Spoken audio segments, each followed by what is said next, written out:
warahmatullahi wabarakatuh. Welcome back to my YouTube channel. Kali ini saya ingin berbagi tentang materi intelijensi umum pada materi kemampuan verbal, yaitu analitis ya, tentang analitis. Nah, ini salah satu soal yang paling banyak nanti akan keluar pada saat tes CPNS dan tes CPNS sebelum-sebelumnya, dan saya prediksi ini kurang lebih mungkin 2, 3 atau bahkan sampai 4 soal yang akan keluar ya.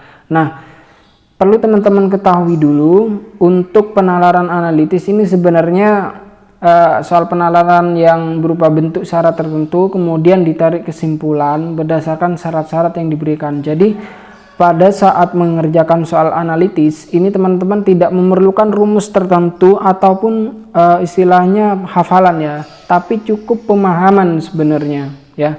Nah, dan mungkin menggambar istilahnya simbol-simbol kurang lebih dari itu untuk mempermudah atau membuat reng-rengan seperti jadwal dan lain-lain. Nah, untuk tipe soal ini kurang lebih ada 4 ya. Jadi teman-teman kalau menguasai keempat tipe soal ini, insya Allah pada saat nanti menjawab soal di tes SKD akan mudah dan cepat ya. Oke. Yang pertama kita fokus saja ke urutan kualitas dulu ya. Di urutan kualitas akan menemukan yaitu mengurutkan lebih dari satu jenis masalah ataupun mengurutkan satu jenis masalah. Kita ke contoh soal. Nah, ini ada sebuah pertandingan ya. Jadi pertandingan perlu teman-teman ketahui ini termasuk pada yang lebih dari satu masalah ya. Ini ada bulu tangkis, lalu yang kedua yaitu tenis meja. Nah, saat mengerjakan teman-teman dibutuhkan untuk menggambar ya, memang untuk catatan istilahnya, jangan menghafal atau mengingat-ingat lalu mencari option jawabannya. Jadi kita buat aja keterangan bulu tangkis ya, kita singkat aja menjadi BT, dan tenis meja. Jadi jangan ditulis panjang, nanti habis waktu teman-teman ya.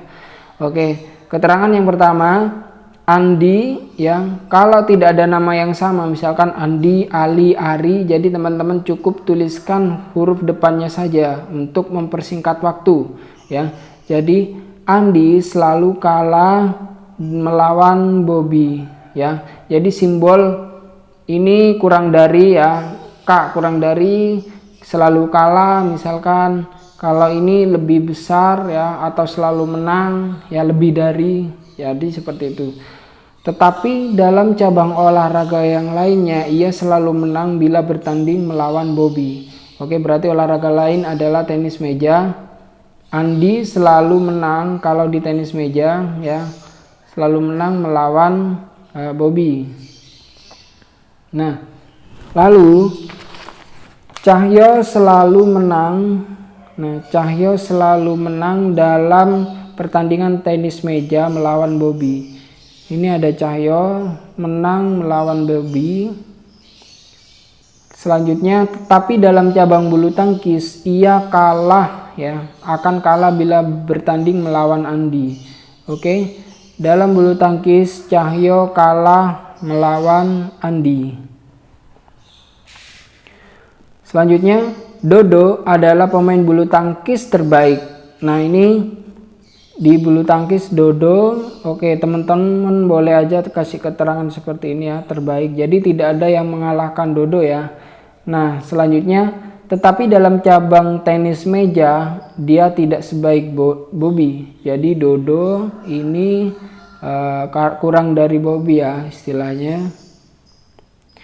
Selanjutnya, dalam cabang tenis meja, Eko lebih baik daripada Andi. Tenis meja, ini ada Eko lebih baik daripada Andi. Sedangkan dalam bulu tangkis, ia menempati urutan tepat di bawah Dodo. Jadi setelah Dodo kan terbaik. Setelah Dodo ini ada urutannya, yaitu ada Eko. Nah, kita langsung fokus saja ke pertanyaan ya. Siapakah pemain tenis meja terbaik di antara kelima atlet tersebut? Nah, kita fokus saja di sini ya teman-teman. Jadi tidak usah mengerjakan yang bulu tangkis. agar waktu teman-teman tidak habis. Oke, kita mencari pemain tenis terbaik. Misalkan kita ambil Andi lebih baik dari Bobby, kita cari lagi yang Andi. Nah, Andi ini tidak lebih baik dari Eko. Oke, jadi Andi ini salah ya. Lalu Bobby tidak lebih baik dari Andi. Oke, tidak lebih baik dari Cahyo bahkan. Nah, ini juga salah. Kita cari Cahyo lebih baik dari Bobby. Tapi di keterangan, oke, sementara kita simpan dulu. Cahyo ini lebih baik dari Bobby ya. Tapi ingat, Bobby tidak lebih baik dari Andi. Berarti Cahyo otomatis bisa jadi di bawah Andi masih ya. Nah, ini yang salah. Kita ke Dodo tidak lebih baik dari Bobby. Oke, ini pasti salah. Nah, kemungkinan adalah jawaban yang E. Teman-teman boleh memastikannya agar lebih yakin. Eko. Oke, Eko lebih baik dari Andi. Andi lebih baik dari Bobby. Memang Bobby lebih baik dari Dodo ya, tidak lebih baik dari C. Jadi kalau dibuat urutan adalah seperti ini nanti. Eko lebih baik dari Andi ya. Andi lebih baik dari Cahyo lebih baik dari Bobby lebih baik dari Dodo. Nah, jadi ini yang terbaik Eko, yang tidak baik atau yang paling buruk istilahnya ini Dodo. Nah, jadi jawaban yang tepat ini udah pasti ya, yang ini Eko. Nah, ada suatu kala pertanyaan yang akan menanyakan urutan kelima langsung. Jadi seperti apa, dari yang terbaik atau bahkan dari yang paling buruk ya, atau paling jelek. Oke, ini untuk urutan kualitas. Nah, selanjutnya di urutan kuantitas, teman-teman akan menemukan soal yaitu berhubungan misalkan dengan menghitung jarak, menurunkan jumlah nilai pertandingan, menurunkan usia, bahkan misalkan tinggi badan. Nah, di contoh soal ini kita menghitung gaji ya. Oke, nah kita langsung aja ya.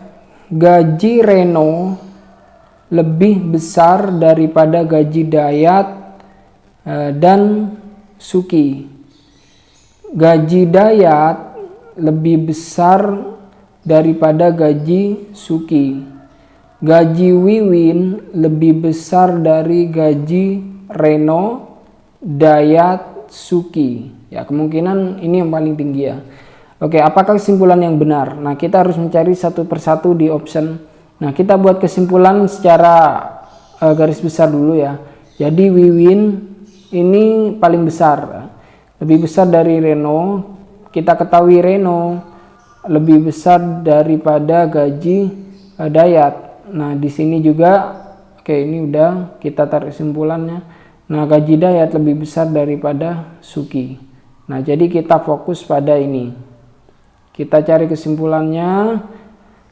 Oke. Gaji Reno dan Suki sama besarnya dengan gaji Reno dan Dayat. Reno dan Suki sama besarnya dengan Reno Dayat. Oh, tidak ya. Jadi tidak seperti ini kesimpulan yang benar. Gaji Reno lebih besar daripada gaji Wiwin. Oke, tidak. Reno lebih kecil ya. Jadi Reno lebih kecil sebenarnya. Reno mempunyai gaji yang paling besar. Tidak, dia lebih kecil daripada Wiwin. Suki mempunyai gaji yang paling kecil. Ya, kemungkinan ini jawaban yang benar. Kita simpan dulu. Kita pastikan yang E. Gaji Suki setengah gaji Reno. Jadi gaji Suki setengahnya gaji Reno. Oh, tidak ya. Jadi tidak ada disebutkan tentang nominal gaji, perbandingan gajinya berapa. Jadi ini salah ya. Kemungkinan jawaban yang tepat ini adalah yang D. Suki mempunyai gaji yang paling kecil ya. Oke, ini di urutan kuantitas ya. Kita lanjut ke urutan kombinatorik. Nah, di urutan kombinatorik akan menemukan misalkan soal pasti nggak asing ya, duduk melingkar, berhadapan, jadwal harian ya, probabilitas, frekuensi kemungkinan. Kita lanjut aja ke soal. Jadi ini teman-teman ada 8 anak ya, duduk ya, ini makan bersama. Mereka duduk pada 4 meja yang berderet menempel secara keseluruhan. Nah, ini Oke. Nah, ini kebetulan ada nama yang Ari dan Andi. Jadi kita mungkin tulis AR, AN boleh, atau menulis nama lengkapnya aja kalau memang tidak memakan waktu. Oke, ini kita gambar dulu mejanya. Jadi ada 4 meja. Oke, meja 1, 2 ya. Ini ada meja 4. Nah, keterangan selanjutnya adalah hanya 2 orang duduk berhadapan. Jadi ini akan berhadapan dengan ini ya. Nah, ini 8 orang ini. Lalu sedang laki-laki dan perempuan tidak boleh duduk bersebelahan. Jadi di sini kesimpulannya teman-teman, ya teman-teman, kalau di sini sudah diisi laki-laki, di sini perempuan. Jadi tidak boleh dicampur. Oke. Nah, selanjutnya meja C terletak di paling kiri. Oke, ini meja C terletak di paling kiri. Meja B terletak di antara meja A dan meja D. Jadi di sini B. Nah, kemungkinan teman-teman di sini A atau D, di sini A atau D. Kita cari informasi selanjutnya saja ya. Oke.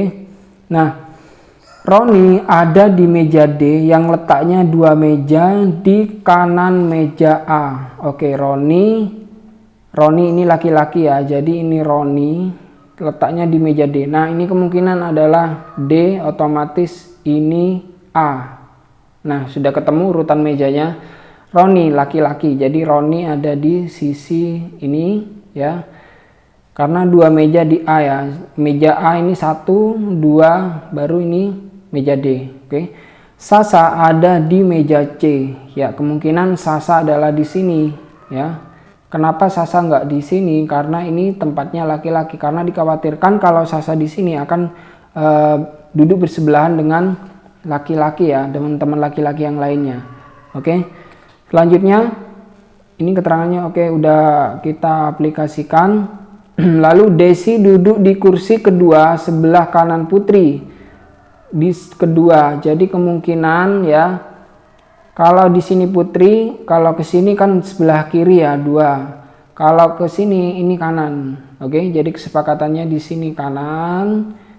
Oke, ke sini adalah kiri. Jadi Desi duduk kursi kedua sebelah kanan Putri ya. Kalau di sini ada Putri ya. 1, 2 ada Desi. Nah, oke. Lalu keterangan selanjutnya, Bagas duduk berhadapan dengan Sasa.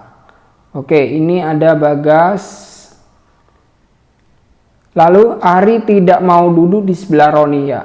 Kalau Ari di sini ini menyalahi aturan ya. Jadi posisi Ari adalah di sini. Nah, kita tinggal isi ini ya, slot yang kosong, siapa yang belum dimasukkan ya. Untuk yang laki-laki yang belum masuk adalah ada Andi ya. Ada Andi. Oke, kita masukkan Andi. Lalu yang perempuan ada Ririn yang belum. Oke. Ririn. Nah, jadi kita sudah selesai ya, menemukan semua posisinya sesuai posisi keterangan yang diberikan. Kita ke pertanyaan. Siswa yang duduk berhadapan di meja B ya, berhadapan di meja B adalah oke, di sini adalah meja B yaitu Andi dan Ririn. Kita cari di option. Oke, ini salah. Nah, ini di option C ya. Jadi jawabannya di option C. Nah, bisa jadi pertanyaannya dalam bentuk lain ya, teman-teman. Nah, ini untuk kombinatorik. Selanjutnya untuk implikasi ya, hubungan antar syarat atau implikasi seperti apa sih? Ya, kita langsung aja ke contoh soal. Nah, misalkan ada truk angkutan ya, truk angkutan A, B, C, D, E, F ya. Ini ada berarti ada 6 truk angkutan siap diberangkatkan. Truk A dan F perusahaan Aqua. Oke, kita catat aja dulu ya, di Aqua, perusahaan Aqua Ini ada truk A dan F, truk B dan D ini Cleo, truk E dan C ini dari klub, jadi perusahaan klub ya, jadi ada E dan C. Jika setiap jam hanya 2 perusahaan yang memberangkatkan truk, maka kemungkinan truk yang diberangkatkan bersamaan dalam 1 jam adalah, oke, mungkin teman-teman agak bingung dengan pertanyaan ini ya, jadi langsung aja sebenarnya ke option saja. Ini sebenarnya mudah, tapi kalau teman-teman mungkin bingung atau panik, merasa kesusahan ya. Jadi di antara ketiga perusahaan ini bisa dia mengirimkan misalkan truk A dengan truk B berangkat, 1 jam lagi F dengan D berangkat, atau truk A 1 jam lagi F, 1 jam lagi B, 1 jam lagi D. Jadi secara 1 jam ini, selama 1 jam ini tidak langsung ketiga dari perusahaan ini ya bersamaan, tapi maksimal 2. Jadi kita cocokin aja. Di sini ada C ya, di sini di option A ya, di sini ada E, ada C, D dan A. Nah, ini melibatkan 3 perusahaan. Ini yang nggak boleh ya. Jadi ini nggak boleh.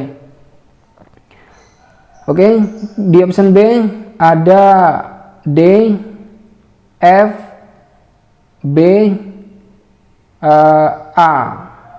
Nah, ini kemungkinan ya. Jadi hanya berkutat 2 perusahaan. Oke, kita simpan dulu jawabannya. Nah, lalu di option C, ada B, ada D, ada A. Oke, ini udah melebihi ya, melebihi 2 dari ketentuan. Lalu selanjutnya ada B. Ini ada B, E, A, F. Nah, oke, ini udah melebihi ketentuan juga. Lalu di option E, D, A, C, F. Ini udah meliputi 3 perusahaan ya. Oke, kemungkinan yang benar ya ini adalah option B. Karena hanya ya kalau kita urutkan di D, berangkat F, berangkat B, berangkat A. Nah, ini hanya ada 2 perusahaan aja, yaitu perusahaan Aqua dan Cleo. Sedangkan yang lain ini truk ya, 4 truk, tapi ada salah satunya dari perusahaan yang ketiga perusahaan itu ya. Oke, jawabannya adalah option B. Nah, jadi itu teman-teman untuk analitis, teman-teman kuasai keempat tipe soal ini saja ya. Jadi setelah menguasai akan mudah dan cepat untuk menjawabnya, tidak membuang-buang waktu pada saat Anda tes nanti. Oke, sekedar untuk penutup dari saya, Mark Twain mengatakan, untuk berhasil dalam hidup kamu membutuhkan 2 hal, ketidaktahuan dan kepercayaan diri. Ya, jadi untuk sukses Anda tidak harus selalu tahu, karena dari ketidaktahuan itu Anda belajar. Nah, dari belajar itu dipadukan dengan kepercayaan diri, Anda akan menemukan sebuah kunci sukses. Oke, sukses juga untuk teman-teman CPNS, untuk yang akan mengikuti ujian SKD, semoga kalian lancar. Demikian dari saya. Assalamualaikum warahmatullahi wabarakatuh.